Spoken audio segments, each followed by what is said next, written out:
What is up, Waffle Gang? I do hope you are well. My name is Mark, and today we're checking out some more r/Am I the Butthole. If you'd like to skip the initial waffle, timestamps are in the description and along the timeline below. But if you are new here, please consider hitting that like, that subscribe, and maybe that notification bell too, as it all massively helps out our channel.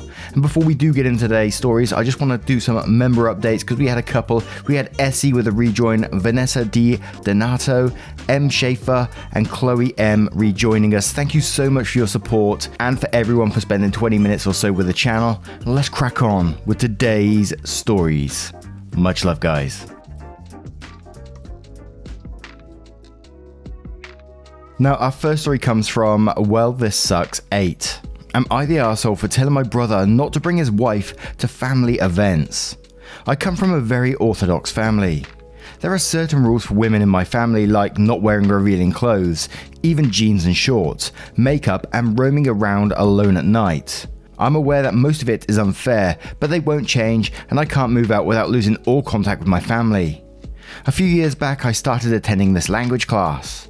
My parents agreed very reluctantly and became friends with a girl there. Introduced her to my older brother, male 25, who had picked me up from class. Long story short, they fell in love and eloped. My mother was devastated. She cried for days and blamed me for introducing that witch to my brother. My brother moved into an apartment pretty close to ours, but maintained his distance from us and gradually died down. Until this year, where they finally decided to reconcile. I thought they would tone things down and slowly get my parents to approve of their marriage. It was naive of me to think so. My sister-in-law wears only short pants and skirts for every family event. She talks about moving to Europe, never having kids, and everything else that would give my mother a stroke. She has the luxury of saying all this and running back to the safety of her house. I'm the one who has to sit through the aftermath. The minute she leaves, my parents start yelling about how much shame and bad luck she's gonna bring our family. They also never forget to point out that none of this would have happened if I hadn't gone to that language class. I've repeatedly asked my sister-in-law to just wear normal clothes for a few hours, but she doesn't listen. I guess this is her way of rebelling or getting revenge. Recently, my older sister gave birth to a child, and there's plenty of ceremonies that are going to be performed. These ceremonies are huge and most of my relatives will be attending it. I can only imagine the fights that will start at home. My brother called to ask me if there was something he could do, and I straight up told him not to show up or to show up without his wife. He called me an arsehole and said I was just like our parents. I know that the only people in the wrong here are my parents, but I know them and I know they won't change, and I don't think wearing a different set of clothes for a few hours is a big deal, and if they can just not attend. So I think I'm not the arsehole, but maybe I just can't see it. So tell me, Reddit. And English is not my first language, so ignore my mistakes. And there is an edit and an update that follows on to this one. So we'll cover the edit, do some comments, then the final update. So edit says, I live in a South Asian country. Definitely do not have the resources or the support to leave my family, at least not now. I have no issues with what my sister-in-law wears. If I was, I would never have befriended her, which I did before she married my brother. When I said she talks about being child-free and moving to Europe, far away from my parents, I did not mean she should not do so. What I was trying to say is that she is aware that this will upset my parents and will still bring it up in front of them. I'm guessing most of the comments are from people in the West. It might be easy to walk away from your family where you live. Family is everything you have here. However, I ask for judgment from an impartial source, so I'll accept whatever verdict I get.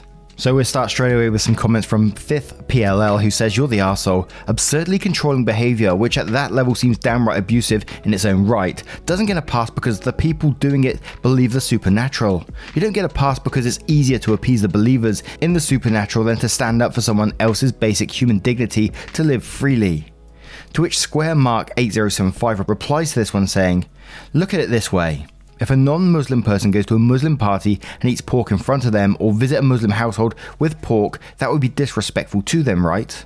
Wearing jeans, shorts, skirts is absolutely fine, and no one will get to tell a woman what she should and she shouldn't wear, but traditional events have a dress code. If she cannot follow the dress code, she shouldn't go there. Dressing should always follow an LOC rule: location, occasion, and company. These are the people that are going to be in her life for a very long time, so a little compromise from both the parties should happen. They should see her in a style of clothes in daily occurrence, but she should wear traditional clothes on auspicious occasions because that's kind of a dress code. And if nothing can happen, then the brother and his wife should stop coming to these events because they won't be accepted, so they should keep their basic human dignity intact and not show up as OP stated. Not the arsehole. And Okapi Ellie says, I feel sad for you. Are you content to accept the cage in which you live? There is another alternative to having your brother resume acceptance of the conditions that yourself describe as unfair. You could consider your brother and his wife, who was your friend first, as a conduit to a different sort of life. It's not just about clothing, dear. There is a great big world out there. Language class is just one teeny tiny piece. Edits regarding the awards, wow, appreciated. Regarding the criticisms, also wow, I have read them. When I wrote my first comment, it was the very first response to OP. OP's edit was not written yet, there were no contextual details about OP's location, gender or age. Also, when I reread what I wrote, I did not say move out. I suggested a point of view, not an immediate drastic course of action. And we'll have one more comment before we go to the update with Abel370 who says, holy shit, these comments, what the hell? OP, you are not the arsehole. You can't help the fact that your parents are misogynists and abusive. You also have no power to change them and are probably looking to move out ASAP. All your sister-in-law has to do is not show up to people she obviously doesn't want to be around, or wear pants for a few hours. This isn't a big ask, and people who are calling you an arsehole sound like the most unsympathetic people I've ever seen. She knows her presence, and the way she is present will cause you to endure abuse from your parents, and she chooses to do it anyway. She's not an arsehole for standing up against the parents, but she is an arsehole for doing it, knowing full well that you're the one who will suffer from it. Your parents are obviously arseholes too. Now let's check out the update to see what that says. So, final update. I thought I'd mention my age in the post, but apparently I didn't. I'll be turning 17 this year. So no, I can't just leave. Leaving would mean running away, and they'd just call the cops to bring me back. So there's no point. My brother doesn't see anything wrong with how my parents treat me. His progressive only starts and ends with his wife. He will definitely not let me move in with him. Some of you sent really nice messages, but there's also a lot of mean ones, so I'm sorry, but I'm just not going to open any of them. Since most of the people have voted for an arsehole, I'm going to accept that. I did ask for an unbiased opinion. For an update, nothing much has really changed in the positive direction.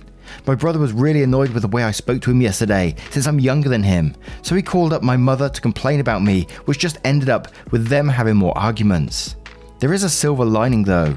I called my older sister and told her what happened, and she's asked me to come stay with her for a week, under the guise of helping her prepare for the ceremony. So hopefully they forget about this by the time we meet next. I did reach out to my sister-in-law, but she hasn't responded, which I guess is fair. I did send her an apology. Also, I want to apologize to all the people from the West for implying family isn't as important to you people. I was very angry when I wrote that. I had a whole night to think about it. That was definitely wrong of me, so I'm sorry. To everyone who sent really nice advice and expressed concern for me, thank you. It felt nice reading those. I think I'm done with this post and will be logging out from this account, so thanks for your input. Now, what do you guys make of this one with the cultural differences, taking those into account as well? Let me know your thoughts in the comments below, and we'll move on to the next story. And our next story comes from Female Saddle. Am I the arsehole for causing drama during an important football game? Last weekend, iFemale27 ended feeling a wee bit poorly with what turned out to be appendicitis. We're away for the weekend with my partner, male39, so I had surgery at a hospital 3 to 4 hours away from home. I had a small complication during surgery, so I had to stay until Wednesday, yesterday. My partner returned work on Monday and he came back to pick me up. The timing was bad because there was an important football game yesterday, and it was really important for my partner to watch it. I'm not English, so I don't quite get the importance, but it's a big deal for him, and so important. I want to make sure he'd see the game. I suggested booking a room near the hospital so he wouldn't miss it due to the drive, but he wanted to see the game at a friend's place. He said he'd make it. While we were waiting to get me discharged, he was getting agitated because it was taking a long time. He had to wait outside, so he was in the car the whole time because of restrictions at the hospital. After a couple of hours, he sent me a text that he had to leave or had missed the game. I begged him not to leave and reminded I could book a hotel, but he left without me and luckily made it on time to see the start of the game. He said he'd come pick me up tomorrow, today instead. The hospital wouldn't let me stay another night or leave alone. Luckily, one of my friends came to get me in the end. She didn't get to the hospital until late, until we got back to London around 2 AM. The whole evening, I was texting and calling my partner, ever since the moment he left me at the hospital. He only sent me one WhatsApp back that said he'd pick me up later but wanted to see the game. When I got home in the night, he was so angry at me. He said I was the most selfish arsehole for constantly ringing and texting him during the game, and that I ruined the game for him and embarrassed him in front of his friends. He said he cannot even look at me, and that I bring so much drama with me is humiliating to him. I feel at complete loss. I think I might be the arsehole for not understanding the cultural significance of football and asking my boyfriend to do a completely unreasonable drive to pick me up. But on the other hand, we could have watched the game in a hotel room, and I would have been left alone in the hospital in another country. Am I the arsehole? Now, as someone who's been pretty obsessed with the football myself recently and what's been going on, I'm English as well, so I'm very happy with everything that's going on at the moment. And also totally get wanting to be around your friends and having the atmosphere as well. It's very, very exciting times at the moment. But dude in this situation is clearly taking the piss massively here. Instead of caring about a partner and their surgery, all he wanted to go was watch football with his friends, and he didn't care about you at all, because even though you offered solutions to it and like the hotel and that sort of stuff, he still wanted to just dump you there. Well, he did dump you there and made your friend pick you up after you just went through surgery. I mean, what the hell? There's priorities. He's an absolute arsehole, and would you really want to stay with someone who's like that, who would just dump you just like that on your own after you just had surgery? Yeah. 100% not the arsehole from me, but we have a comment from Thrill Doctor who says, get out of this relationship now. You are not the arsehole. Your partner, however, is a world-class giant arsehole. He put a game over you. A game. He wasn't playing in it. He wanted to watch other people play a game, leaving you stranded at a hospital, then had the audacity to be mad at you for interrupting his watching a game. Dump him now. You mean nothing to him. He's proven that. You don't have a partner. You have a monster. And Fat Stoic says, I'm English and not the arsehole. Your partner is a huge arsehole. You can watch games on replay, you can watch games on your phone. If your partner needs help to be discharged from hospital safely, then a football game should never take precedence. He sounds horrible. I'm not even going to address him being angry with you because you message him during the game, because it's so far out of line it makes me furious. I think you should seriously consider whether you want to continue this relationship, given how little he appears to care for your well-being. And Mixture Glum says, I know Reddit tends to jump straight to dump him, but in this case, dump him. Not the arsehole. Your health is more important than a game, and if he can't make that 100% clear, he does not need to be in a relationship. I don't care if this event is important because you're English, still only a game. The motherfucking Super Bowl, Stanley Cup and World Series here could all be going on at the same time, and my husband, even when he was just a serious boyfriend, would drop everything. If I had to go to the hospital, appendicitis may be pretty routine for doctors, but it's still a major health event requiring surgery. Get you a guy who texts you during the game. And 7 That's a Nope says, your boyfriend wanted to watch a game on TV. He's not an athlete playing the game. No game is more important than picking someone up he's supposed to care about from the hospital. He left you stranded while recovering from emergency surgery, hours from home, to watch a game. And he got mad at you for his disgusting selfishness and screwed up priorities. Your boyfriend chose watching a game with friends over your health and safety. Not the arsehole, and it's time to throw the whole man away. This isn't a cultural importance of sports thing. This is your boyfriend is a terrible person thing. And we'll have one more from Love Me Long Time saying, but, he wanted to watch the game with his friends. He didn't want to watch a game with you in a hotel room. So figuratively, pouts and stomps his foot. The 39-year-old man. OP, you have a wonderful friend that will come and pick you up and take you back at home at 2 AM. It's too bad your partner is nowhere near as wonderful. Hope your recovery is swift. Not the arsehole. Now, what would you do in this situation if your partner treated you this way? Let me know your thoughts in the comments below, and we'll move on to the next story. And our next story comes from, am I the arsehole throw away sleep? Am I the arsehole for telling my wife that if she wants to bed share, she needs to sleep in the kids' beds? My wife and I have been together for 6 years. She has a 13-year-old and a 9-year-old. When we first got together, they were both still in her bed. They were both relatively small and I worked nights. It was never an issue. Last year I suffered a work injury and now have to sleep on a memory foam mattress. I assume by now both kids would have grown out of co-sleeping, but obviously haven't. I can't comfortably sleep in a bed with 2 kids, especially because my stepson, 9, is a little ninja. He's constantly kicking during the night. They will occasionally sleep in their own beds, but very rarely. My stepdaughter is a little better, but stepson will have meltdowns if we try and send him to his own bed. My wife doesn't believe we should force them out, which I understand, but I can't keep sleeping on the couch when they're in the bed. A couple of days ago, I blew up over it. My back's killing. I'm tired. I essentially told her to take the kids and sleep in one of their beds. I need the comfortable mattress for my back. We never really got to discuss it because stepson got upset and started crying. That night she took the kids to her parents for the night, and back at home she explained that they wouldn't all fit in one of the kids' beds. She agreed that I could have the big bed, but is ordering a memory foam mattress for our son's bed so I can sleep there comfortably. I don't want to sleep in the kids' bed, I want my bed, and I'd like to actually spend the night with my wife. Her parents are on hers and the kids' side, obviously, but I still don't think I should have to give my bed up for them, in the nicest way possible. I paid for it. The issue is getting worse and my in-laws are now calling me abusive for trying to take their comforts. So, am I the arsehole? Important info, both kids and my wife are ASD diagnosed. Stepson also has ADHD. And we'll start with Paige Turner 2, who says, not the arsehole. I also think it's problematic for your wife to expect you to sleep night after night with a teenage stepdaughter.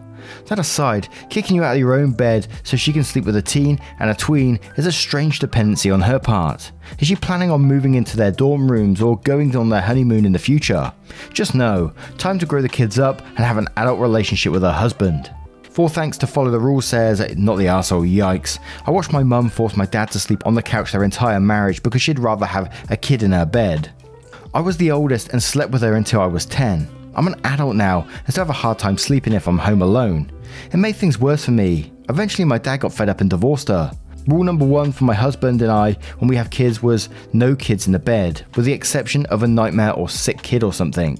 And Plaster Saint says practical advice. I co-slept with my kids, two of whom are not neurotypical and didn't self-wean with the co-sleeping. The way we weaned them was to first put a single bed in our room close to our bed for them to sleep in at night. That way they were right next to us but in their own bed. Then we moved the bed away from ours up against another wall. Then we moved the bed into their room and had them start every night in their room and in their bed, but had an airbed and blankets on the floor next to my side of the bed for them to come if they needed. Then eventually the airbed was removed, and if they wanted to sleep in our room, they had to go grab some cushions off the couch and bring them in. It honestly took well over a year of very slowly getting them used to and comfortable with each stage, and even now my 13-year-old occasionally comes up and sleeps on the couch in our room. But with patience and gentle approach, it can be done in such a way that you have your bed and mattress from the outset, and they aren't forced into a sudden situation that they aren't mentally or emotionally ready to deal with. And we'll have one more before we go on to the final story, which says Stallion8426, who says, not the arsehole. It's really unhealthy for the kids to still be co-sleeping with their mother, and you clearly aren't getting any adult time with your wife because of it. Think long and hard if this is the future you want though, because I doubt it's going to change. Now, what are your thoughts on this one? What would you do in that situation? Let me know in the comments below, and we'll move on to our final story.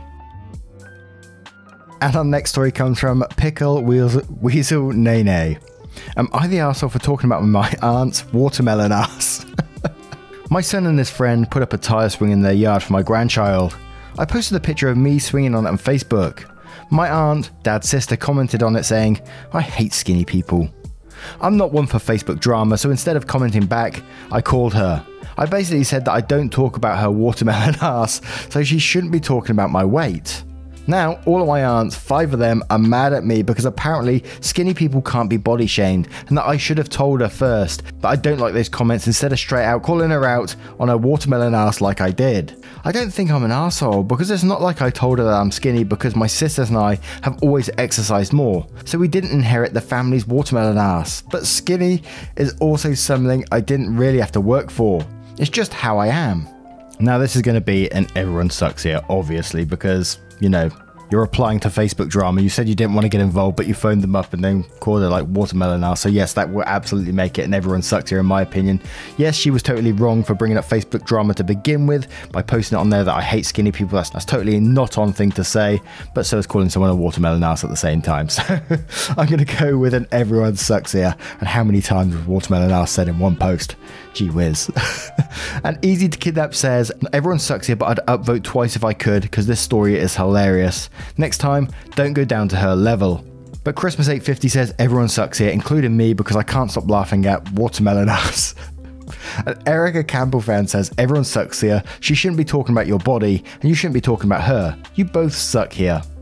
And Sylvie Star says, not the arsehole, I'm a skinny person myself. We can't talk about our struggles without comments, backhanded compliments, looks, etc. Your aunt started the drama by acting like a little 14-year-old troll, commenting on your picture, for no apparent reason except to be the arsehole.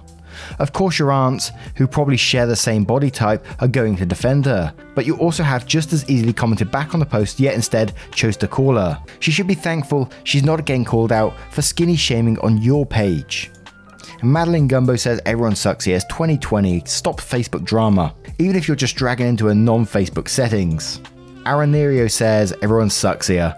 It's probably been easier to just delete a comment and move on. Not being for Facebook drama is great and all, but I don't see how calling her aggressively is any better.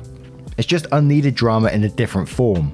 Of course, she sucks too, because her comment and the idea that skinny people can't be body shamed is outdated and silly. And Never Rarely Sometimes says, you guys don't get it. It was a backhanded compliment. It means I'm jealous of you because your weight doesn't prevent you from enjoying a ride on a tire swing. She believes that skinny is a compliment. Everyone sucks here, but mostly OP. 70 doesn't understand how many times have changed, and that her comment would have been interpreted as hateful or shaming. OP went for the jugular. Yes, I know I'm going to get downvoted to hell. Have at it. And the Rest for the Wicked says, and quotes, I'm not one for Facebook drama. And it says, but you are the one to act like a mean girl in high school instead of communicating like an adult. You're the arsehole. You didn't have to be, but you decided to act like a full hypocrite. So now you are. Now, what do you guys think about this one? Do you think it's a not the arsehole, you're the arsehole, everyone sucks here? There's a couple of different ones on this one, but yeah. Let me know your thoughts on today's stories and all of today's stories as well if you have a moment of your time to share, and if you wouldn't mind considering clicking that like button as well, it really helps out the channel. A huge thank you from the bottom of my heart for spending 20 minutes or so today with me, and I hope I will see you in the next one as well. Take care guys, much love.